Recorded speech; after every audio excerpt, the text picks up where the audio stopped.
국내 재산을 전부 현금으로 정리해서 해외로 완전히 떠나실 분들은 오늘 영상 안 보셔도 됩니다. 그분들은 한국의 상속증여세에서 벗어날 수 있거든요.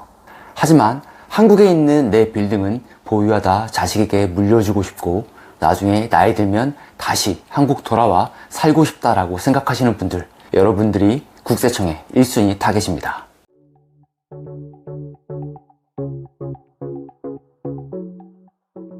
국세청과 3일 회계법인을 거친 20년 경력의 국세남 나태원 세무사입니다. 최근 상담을 하다 보면 싱가포르나 두바이로 이민 가서 비거주자 신분을 얻으면 해외 자산을 자녀에게 세금 없이 줄 수 있다고 믿는 분들이 정말 많습니다. 이론적으로는 맞습니다. 하지만 여러분의 경제적 본거지가 한국에 남아있다면 이야기는 완전히 달라집니다. 문제는 여러분이 차마 포기하지 못하고 남겨둔 한국 부동산입니다. 빌딩은 한국에 그대로 있는데 몸만 나갔다가 나중에 슬쩍 돌아오겠다? 국세청은 이를 여전히 거주자로 보고 여러분의 해외 징역까지 탈탈 털 준비를 하고 있습니다.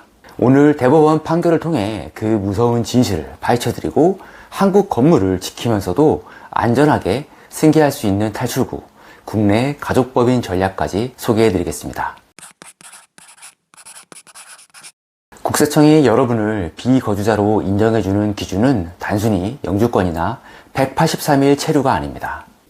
여러분이 한국에 건물을 소유하고 여기서 임대소득이 발생하며 이 자산을 관리하기 위해 한국에 자주 들어와야 한다면 국세청은 여러분의 생활 근거지가 여전히 한국에 있다고 봅니다. 한국 증여세 없이 자산을 물려주려면 증여자와 자녀 모두가 완벽한 비거주자여야 하고 증여 재산도 해외 재산이어야 합니다. 만약 한국 빌딩 때문에 부모인 여러분이 거주자로 판정되는 순간 해외에서 외화로 자녀에게 돈을 줬더라도 거주자인 증여자에게 증여세 납부 의무가 생깁니다. 결국 한국 부동산을 남겨두고 떠나는 역이민 계획은 시작부터 국세청의 과세권 안에 발을 담그고 있는 셈입니다.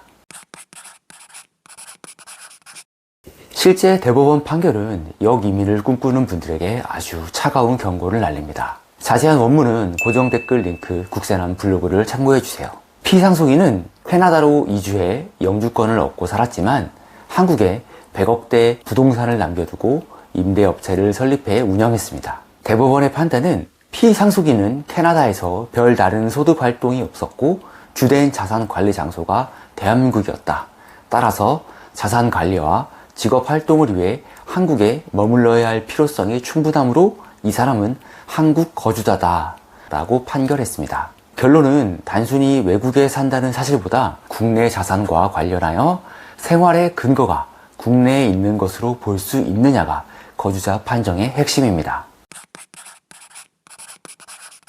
단계별로 생각해 보겠습니다. 기획재정부 예규 중에 비거주자일 때 해외 재산을 비거주자 자녀에게 주면 나중에 내가 한국 돌아와서 죽어도 상속세에 합산 안 된다는 내용이 있습니다. 그럼 안전한 거 아니냐? 라고 물으십니다. 네, 증여 당시 모두가 완벽한 비거주자였다면 그 예규가 여러분의 방패가 되어줄 수 있습니다. 하지만 여러분, 이 예규에는 아주 무서운 함정이 숨어 있습니다. 바로 여러분이 거주자로 판정되는 순간 이 모든 플랜이 독이 되어 돌아온다는 사실입니다.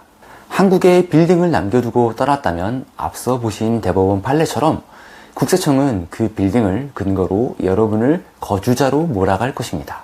여러분은 비거주자라고 믿고 자녀에게 해외에서 외화를 줬지만 부모가 거주자로 판정되는 순간 어떻게 될까요? 거주자가 비거주자에게 국외 재산을 증여한 것이 되어 한국 국세청은 부모에게 막대한 증여세를 추징합니다.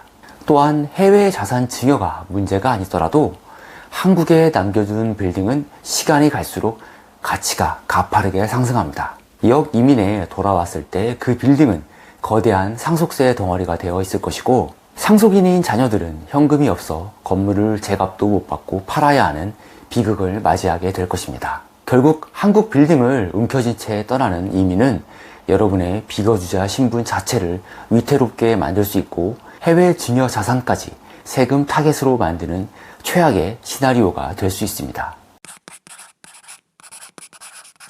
그렇다면 한국 빌딩을 자녀에게 안전하게 물려주면서 역이민까지 고려하는 분들에게 현명한 대안은 무엇일까요? 바로 국내 가족법인을 활용하는 전략입니다. 현물출자 법인 전환으로 빌딩을 주식으로 변환한 후에 이 주식을 장기간에 걸쳐 자녀 세대에 승계시키는 전략입니다. 자녀에게 이전된 지분율만큼 차후에 상속세 절세가 가능하고 부동산 투자 차익과 임대 소득을 자녀의 지분율만큼 자연스럽게 분배할 수 있어서 승계에도 매우 유리합니다. 그리고 자녀가 고소득자라면 부동산을 직접 이전해 주는 것보다는 부동산 법인에 지분을 주는 것이 유리합니다. 자녀에게 임대소득이 바로 합산되어 높은 소득세를 내는 것을 방지할 수 있기 때문입니다. 법인의 소득을 유보해 두었다가 자녀의 소득세율이 유리한 시점에 인출 시기를 조절할 수 있습니다. 하지만 주의사항이 있습니다. 이민 전 법인 설립 시 국외 전출세 문제가 있을 수 있으므로 사전 상담이 필수입니다. 또한 미국 영주권자가 자녀라면 한국 가족법인 지분에 대해 미국 소득세 신고 시 해외 법인 보고 폼 5471이나 서브파트 F 인컴도 반드시 체크해야 합니다. 오늘 내용을 3가지 핵심 요점으로 요약합니다. 1. 빌딩을 남겨둔 이민은 무늬만 이민입니다. 국내 부동산이 경제적 중심지라면 국세청은 당신을 한국 거주자로 봅니다. 2. 거주자로 판정되면 해외 증여도 과세됩니다. 비거주자 증여세 면제 혜택은 비거주자 신분 자체가 부정당하는 순간 세금 폭탄으로 바뀝니다. 3. 가족법인이 안전한 승계 모델입니다. 한국 건물을 지키면서도 합법적으로 자녀에게 부를 넘겨줄 수 있는 검증된 전략입니다. 내 소중한 빌딩, 세금 때문에 포기해야 하나 고민되시나요?